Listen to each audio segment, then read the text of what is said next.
Good afternoon, everyone. Please welcome to Global Campaign to Demand Climate Justice Daily Press Conference. Today we are holding a press conference on funding climate action in the food and agriculture sector through just transitions. We don't really get to hear a lot as much about food justice or food sovereignty here, or holding big agribusinesses accountable. And it is a point of concern because agriculture is both a significant contributor to climate change, responsible for 21 to 37% of global greenhouse gas emissions, and it is also a sector highly vulnerable to its impacts. So we do have a very interesting panel here talking about the urgent need of finance for that just transition within the agriculture sector, and as well as for food sovereignty, and also other global south demands that we are presenting today. So I would start with LOD. I will start with Leon Seeley Higgins from War on Want. Thank you, Rachita. I'd just like to start by voluntarily declaring that I have no ties to the fossil fuel industry and other emissions-intensive industries, such as big agriculture.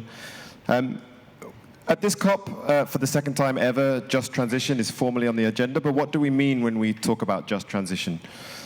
If you're listening to the accounts of the global northern governments, such as the US, just transition is domestic only. It's only about fossil fuels. It's only about oil and gas workers. It's about euphemistically talking about ambition without providing the means to be ambitious. And it's only about talk and sharing best practice. There's no acknowledgement from the vision of just transition that the global north presents of historical responsibility, of climate debt, of common but differentiated responsibilities. So for us, just transition isn't just transition, it's just ecological and equitable transition. And there's no way of addressing the transition away from fossil fuels to deal with the climate crisis without also tackling the interconnected issues of vast inequality, both international and domestic, the biodiversity crisis, and the rigged global economic system, which is the inheritance of years and centuries of colonialism and imperialism.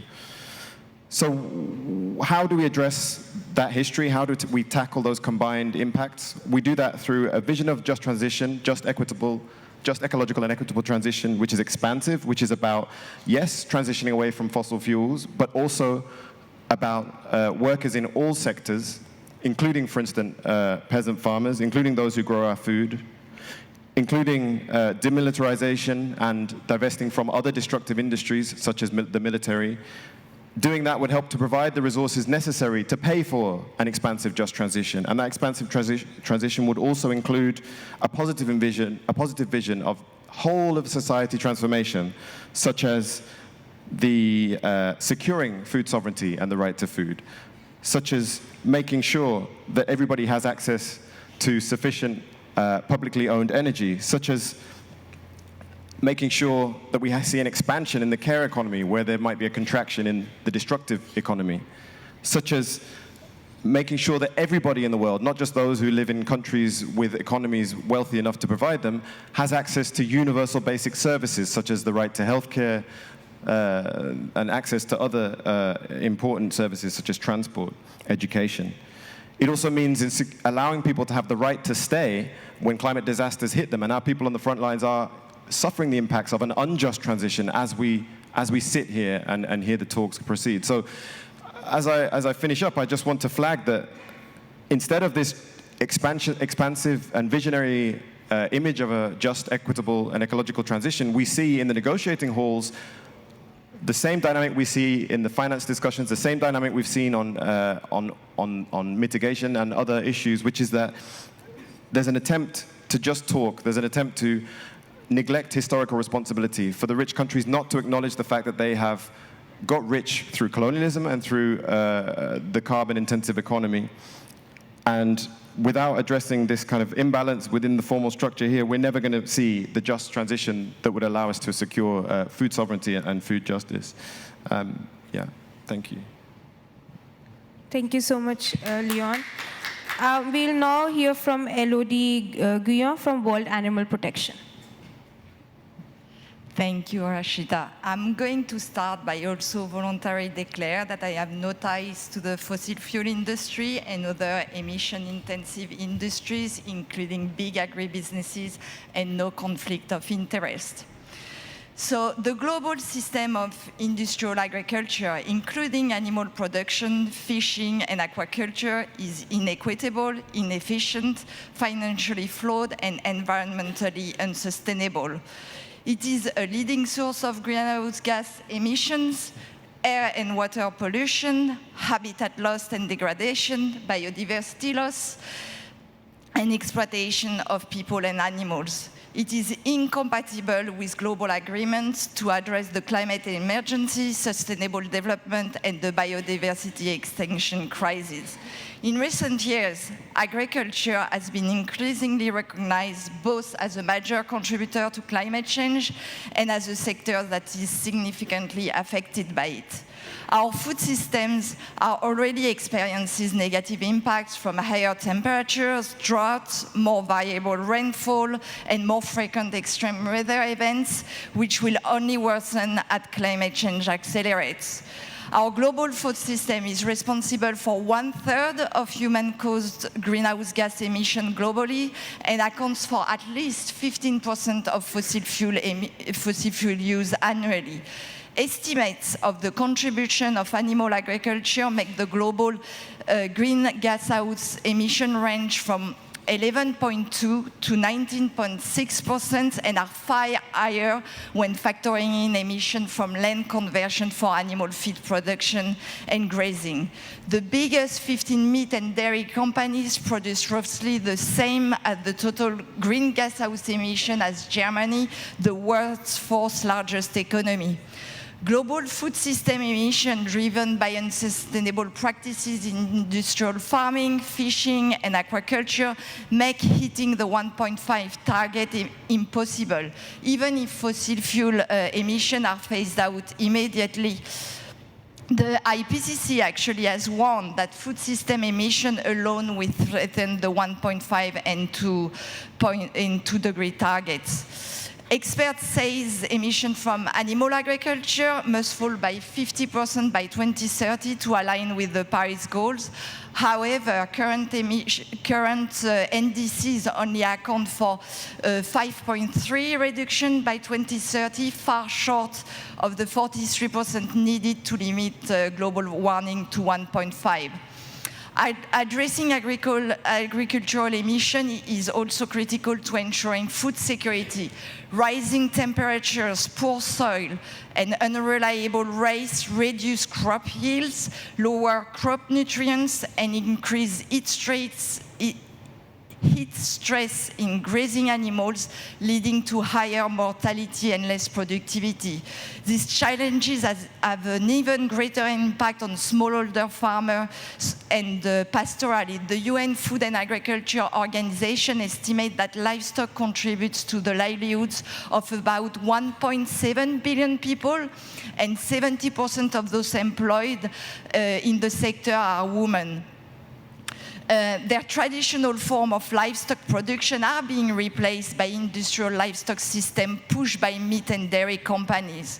So this just transition really primarily applies to industrialized production and agribusinesses. It recognizes the role of culturally appropriate meat consumption and the economic, social, nutritional, and cultural significance of traditional livestock and pastoralist system in certain contexts and community. It also acknowledges the pressure industrial meat, dairy, and seafood multinationals put on industrial farmers and fishers who are seeing their income decreasing and their way of life disappearing. At the same time, it recognizes the essential role of smallholder pastoralists smallholder farmer, pastoralists, small-scale fisher, women, indigenous peoples, and peasants in providing a healthy and nutritious food for all.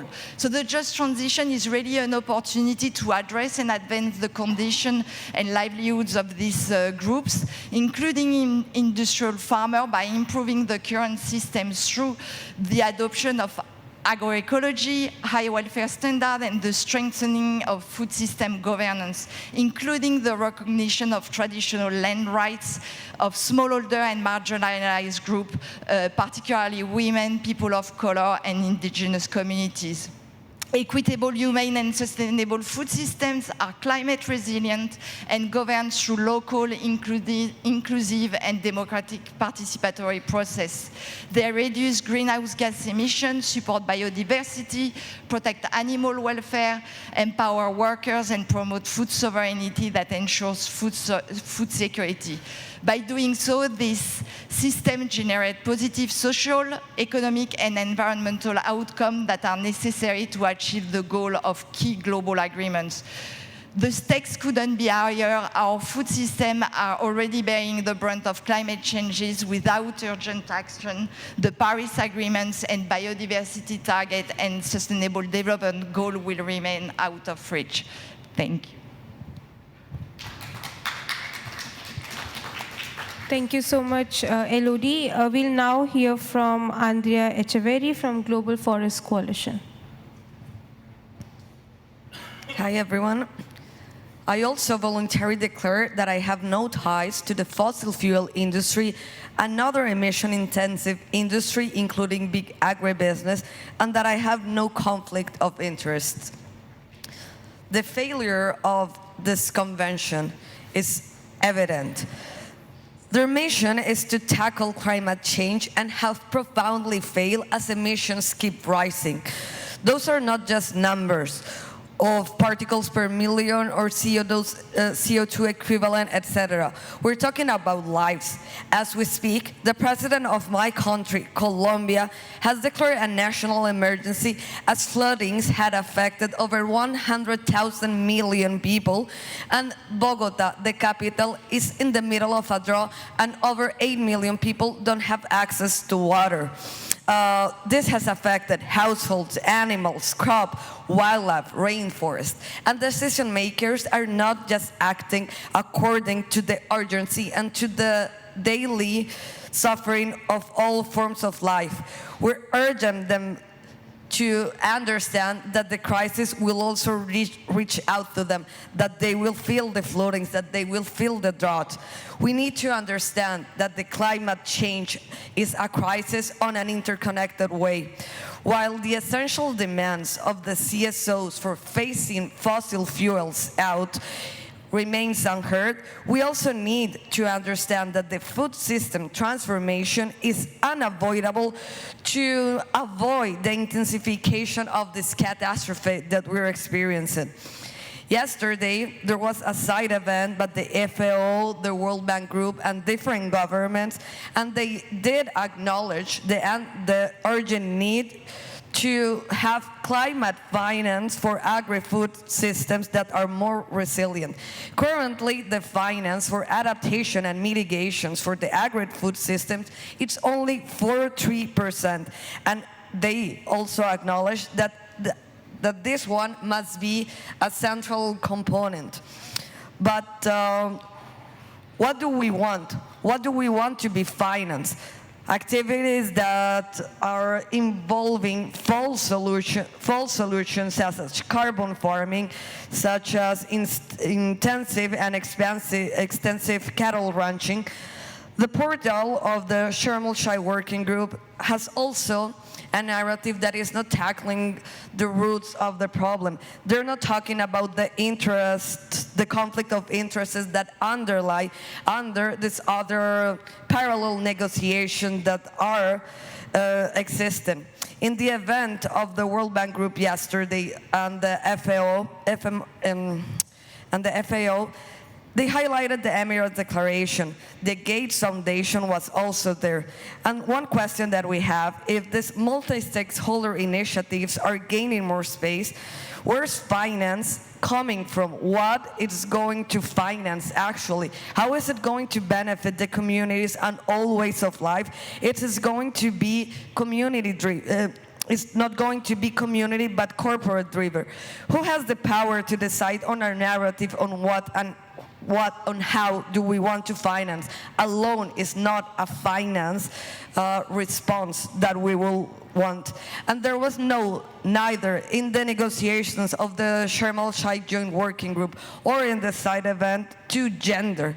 So what do we want to finance if we're forgetting that half of the agriculture task force in the world are women, that from seed to fork, the food system is gender, that women have been the carriers and the breeders of seeds, the ones that have reproduced ways of having water, and the ones that don't have access to land and that are facing hunger more than men worldwide.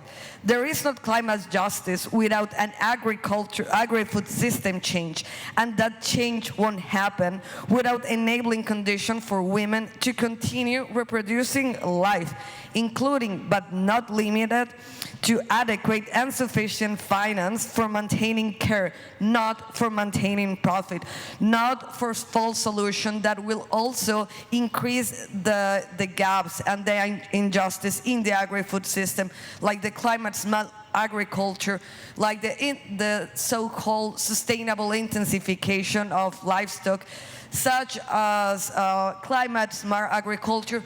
We don't want and we can't finance any more false solutions that keep increasing the social gap and the gender gap.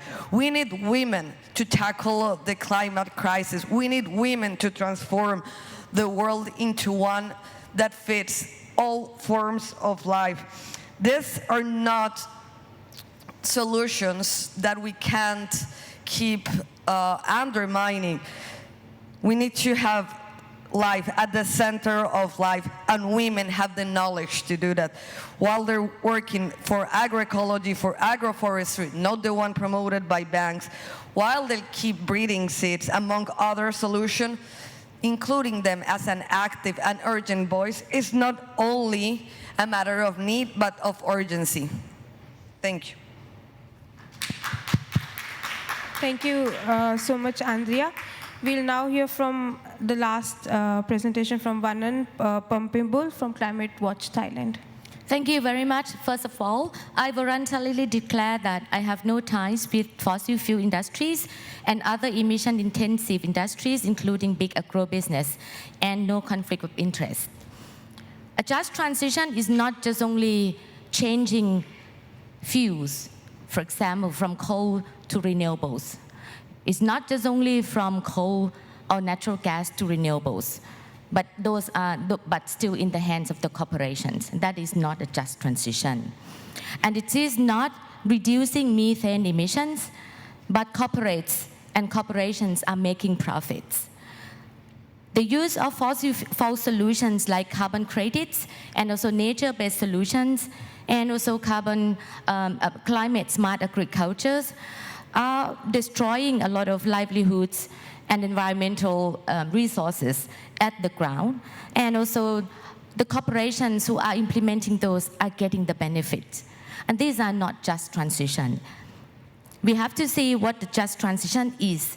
And from my experience of working together with the local communities, especially women and farmers on the ground, the just transition is to recognize the self-determination of farmers and communities, especially small-scale food producers, to decide what they want to grow, what they want to produce, what kind of rice species they want to use. It's not controlled by the market. It's not the corporations or big agro business to tell them what to produce and what to grow. Then you have the market to sell. That is not just transition. Experiences from the ground, our communities in Thailand and in some other Southeast Asian countries are doing a lot on the ground and showing that it is possible. they are using their own money, and you think about that, is it fair? They're using their own money, their savings, in order to continue their growing and to continue their food security amidst the climate impacts. Some communities already are using traditional seeds. They know that producing rice from the traditional seeds, those rice will not be able to sell in the market. But they want those traditional seeds to grow because they have food to eat. Those food are the rice they produce with the traditional seeds are very high nutrient. So that's them deciding what they want to grow, even though it's not needed in the market. What are they using as a resource to grow those traditional seeds? Their own money. So now we see that in order to make sure that what we really need as a transition is to provide the finance needed on the ground to scale those initiatives on the ground up, and also to make sure that those farmers who are least cost or no cost to the climate impacts are having a direct access to those finance. They need the finance, and the finance are to be directly reach them. We have seen all the negotiations already for 2-3 days, and we are just only talk in those closed rooms.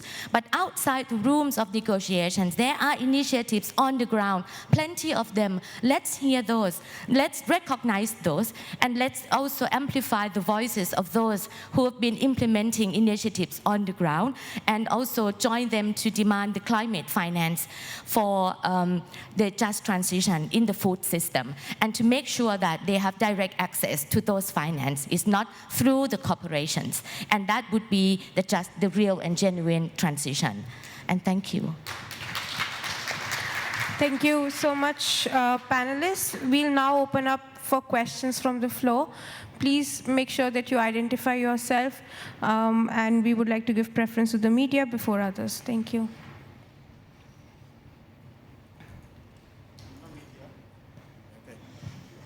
All right, thank you. My name is Sulaiman from Lagos, Nigeria. I work with EDA Resource Center, and we work with smallholder farmers on access to climate information services. I have 2 questions, and it's open to all the panelists. First, I would like you to enlighten me what makes industrial agriculture? Is it the size? Is it what goes into? Can you hear me? Is it better? Yes. I'm sorry, yeah. So I'm asking, what makes industrial agriculture? Is it the size? Is it what goes into it? Is it the commercially driven agenda? Or is it a combination of all of this? And you get to see why I'm asking this, because there's a conversation about what difference does it make if you gather 1,000 smallholder farmers, it's still going to be big agriculture. I know it's not the same, but we need to have some clarity in definitions. Now, my second question is, do we really need industrial agriculture to feed our world? So if you take, for instance, in my country, we have about 40% post-harvest loss to the food that we currently grow. We have lack of adoption of good agronomic practices that can increase yield without introducing chemicals or GMOs. That is not being funded, that is not being adopted. And then also we have food wastage, especially from global north. So if we have all of these variables, do we really need to increase industrial agriculture to feed the poor and the hungry? Thank you. Thank you. We might want to take one more question. Anyone else? Okay. Okay. Does anyone want to take the? Thanks for the question. I can take the first question on what defines industrial agriculture. I think the center of it is that people employ within the industrial agricultural chain, as one would mention, don't choose what they grow, how they grow it, how much they will sell it. of course, the scale of it, but also industrial agriculture is heavily reliant on chemical input as well. So, and also the impact is got social, environmental, and economical impact as well. I don't know if you'd like to add anything. Thank you. Well, we had actually that same question in August in a Latin American gathering about the expansion of industrial animal production. Was like, well, what is industrial? So after some debates about, well, is the size of it, is the technique, we said it's also the scale and the intensity. If you have something that's a very large scale, you will require a lot of inputs, a lot of land, a lot of resources. And also the intensification, meaning that despite also having a large scale, you're trying to have everything like very reduced, so having confined animals, having also feed crops, but all relying on a globalized system that's dependent on fossil fuel or others. So it was a matter of those discussions. And finally, to add something very small to your question, basically in the medium and long term, even right now, industrial agriculture is not feeding the world. You see the reports of the FAO each year, and over 800 million are starving. So the global system, the global food system that we have is failing at the basic purpose of feeding the world. And basically, it's also misnourishing because we don't get enough nutrition. We have a system that's focused around livestock, and livestock means that you need feed crops, that you need water, that you need antibiotics. So it's using resources that we could use to feed people, to feed animals, and to grab lands. And also, the techniques that they're using right now, the methods, are threatening the way to produce food in the future. The soils are highly degraded, the water is polluted, they don't have any more land to grab because for the production and for the offsetting of these products, they won't have that. So it's not feeding it right now, and it's not necessarily to feed the world in the future either. Yeah, just to share onto those very small ones, I think what makes the industrial agriculture is who makes the decision. So it's not the small-scale farmer who makes the decision what to grow. If you're a small-scale farmer, you want to grow what you can eat within the household. But then when industrial coming, they're giving you like the big plot of land. You can also hire or rent that plot of land. This is the seeds that you need to grow. Yeah. So in all the whole area, you are growing the same seeds or the same crop, and that is something that environmental people would be saying that it is monocrop. Yeah? So that means it's really then you would need to use fertilizers, same fertilizers, and then you choose technology. Tractors or even drones. You're using it at the same time. So all of those who are really making the decision, it's the owner and also the corporations that makes it industrial. Thank you. Okay, thank you so much. We have to wrap this here, but the panelists will be available for more questions outside. Before we close, I want to share that DCJ holds a daily press conference on Global South demands. We are also holding several actions. There's a big action that we are holding tomorrow called Kick Big Polluters Out, which is on the polluting interests that are part of climate talks. And in the end, I want to just say I join my comrades in declaring that voluntarily declaring that I don't have any ties with fossil fuel industry or emission-intensive industries, including agribusiness, and no conflict of interest. Thank you.